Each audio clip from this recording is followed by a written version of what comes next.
राबवली, त्याच्यात बऱ्यापैकी अशाही केसेस आम्हाला आढळल्या की त्या खरंच बेनिफिशरी आहेत, पण त्यांची अकाउंट त्यावेळेला नसल्यामुळे त्यांच्या घरातल्या यांचे त्यांनी त्या पद्धतीनं दिलेल्या आहेत. त्यामुळे अशा पद्धतीनं प्रक्रिया करत असताना KYC जे आपण सुरू केलं, याला साधारणपणे आम्हाला 8 ते 9 महिन्याचा कालावधी ती KYC प्रक्रिया ज्याच्यात 13 बाबी पूर्ण कराव्या लागतात, मग ती प्रक्रिया आपल्याला सुरू करता येत असते.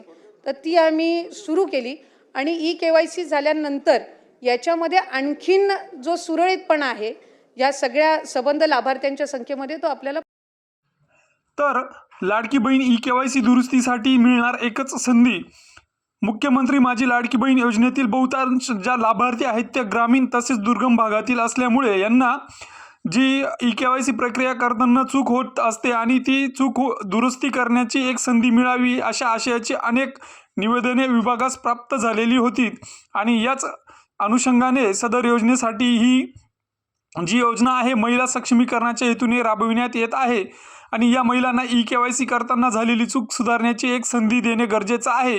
हीच बाब लक्षात घेऊन 31 डिसेंबरपर्यंत जी KYC करण्याची अंतिम दिनांक आहे ती देण्यात आलेली आहे. यासोबतच पती किंवा वडील हयात नसलेल्या लाडक्या बहिणींना KYC करण्यासाठी जी प्रक्रिया आहे ती पूर्ण करण्यासाठी पोर्टलवर सुविधा उपलब्ध करून देण्यात आलेली आहे. ही प्रक्रिया अधिक सुलभ व सोपी असावी, जास्तीत जास्त लाडक्या भगिनींना मुख्यमंत्री माझ्या लाडकी बहीण योजनेचा लाभ मिळावा यासाठी महिला व बालविकास विभाग कटिबद्ध आहे. तर लाडकी बहीण योजनेअंतर्गत आत्तापर्यंत अनेक लाभार्थी भगिनींनी आपली KYC केली, मात्र बरेच जण वंचित होते. तर आता यांना ही शेवटची संधी देण्यात आलेली आहे. तरी सर्व लाडक्या भगिनींनी लवकरात लवकर KYC करून द्यावी.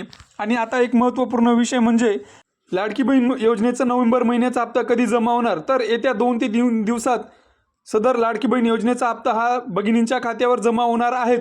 ज्या महिला अपात्र असतील अशा लाडक्या भगिनींना सदर हप्त्याचे वितरण होणार नाही, मात्र पात्र लाभार्थी महिलांच्या खात्यावर सदर जे निधी आहे येत्या 2 ते 3 दिवसात ₹1500 जमा होणार आहेत.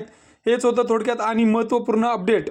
अशाच विविध शासकीय योजनांच्या माहितीसाठी आपल्या चॅनलला सबस्क्राईब करून घ्या आणि बेल आयकॉनला क्लिक करा.